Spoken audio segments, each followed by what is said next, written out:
Hello everyone, আমার নতুন একটা ভিডিওতে আপনাদের অনেক স্বাগতম। আজকে বুধবার আর আজকে আমাদের একটা ইনভিটেশন আছে।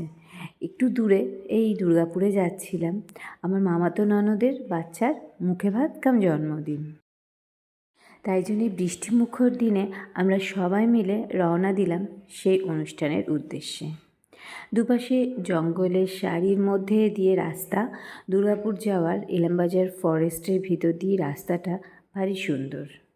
আকাশ পুরো ঘন মেঘে আচ্ছন্ন আর মাঝে মাঝে বৃষ্টিও আসছে। রাস্তাটি ভালো লাগছে, কিন্তু গাড়িতে আমার ভালো লাগে না, ভীষণ বমি পায়। সে একই রকম হতে থাকলো, ভিতরে এক আনচান অবস্থা। মাঝে মাঝে এরকম নেমন্তন্ন পেতে সবারই ভালো লাগে, তো আমাদেরও ভালো লাগে, কিন্তু এই এত দূরে যাওয়াটাই একটু অসুবিধা। তাও যেতেই হবে, নিকট আত্মীয় বলে কথা, না হলে ভারী রাগ করবে, তো সেই জন্যই যাওয়া আর কি। আর সঞ্জুরও তো আসার কথা ছিল না, ও তো ছিল না বোলপুরে, ও চলে এসছে। আমরা এসছি, জাস্ট পৌঁছালাম। আমাদের একটা অন্নপ্রাশনে নেমন্তন্ন আছে, এখনও ওখানে যেতে পারিনি, এত কষ্ট হয়েছে রাস্তায় না। পেটে মধ্যে কি অস্বস্তি, বমি টুমি হয়ে আমার তো এমনিই হয়, তারপরে হয়েছে আরও। ঠিক আছে, পরে কথা।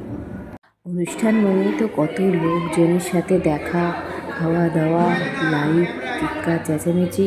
তাতে না এই অন্নপ্রাশনের দিনে এই বাচ্চাগুলোর ভারী কষ্ট হয়, শুধু কেঁদে ওদের খুব অস্থির হতে হয়। তো যাই হোক, ওদের তখন কেক কাটার সেরিমনির জন্য অ্যারেঞ্জমেন্ট চলছিল। পুষ্কু তো ভীষণ এক্সাইটেড থাকে, তো আমরাও সেই সেরিমনিতে একটু যোগদান করলাম আর কি।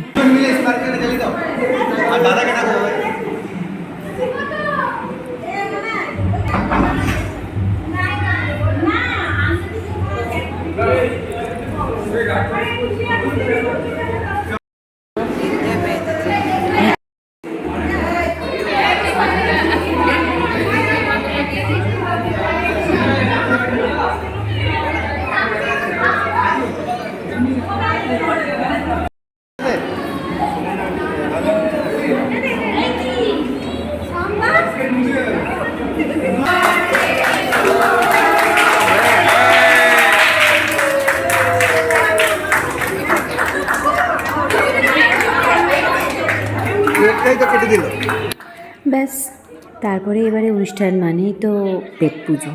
এবার পেট পুজোর জন্য বসে পড়লাম। মেনুতে ছিল ভালো খাবার, আর কবজি ডুবিয়ে খাওয়াটাই তো আসল উদ্দেশ্য, তাই না? তো সবাই মিলে বসে পড়লাম, যদিও কবজি ডুবাতে পারিনি, কারণ সেদিন ভিতরে শরীরে একটু অস্বস্তিতা চলছিলই। রান্নাগুলো খেতে খুবই সুন্দর হয়েছে। খেয়ে দিয়ে আবার একটুখানি পুচকুটার সাথে আমার ছেলের একটু আড্ডা মারা হলো, খুনসুটি হলো, হাসি ঠাট্টা এইসব করে নিয়ে তারপরে আবার বাড়ি ফেরার পালা। সন্ধে হয়ে যাবে, অনেক দূরের রাস্তা, সেই জন্য একটু বিকালই রওনা দিয়ে দিলাম। আমার এই ছোট্ট ভ্লগটা আপনাদের কেমন লেগেছে অবশ্যই জানাবেন, আর যদি কিছু ভালো লেগে থাকে তো please like, comment and share করে দেবেন। তো আজকের মতো টাটা, আবার দেখা হচ্ছে অন্য কোনো দিন, অন্য কোনো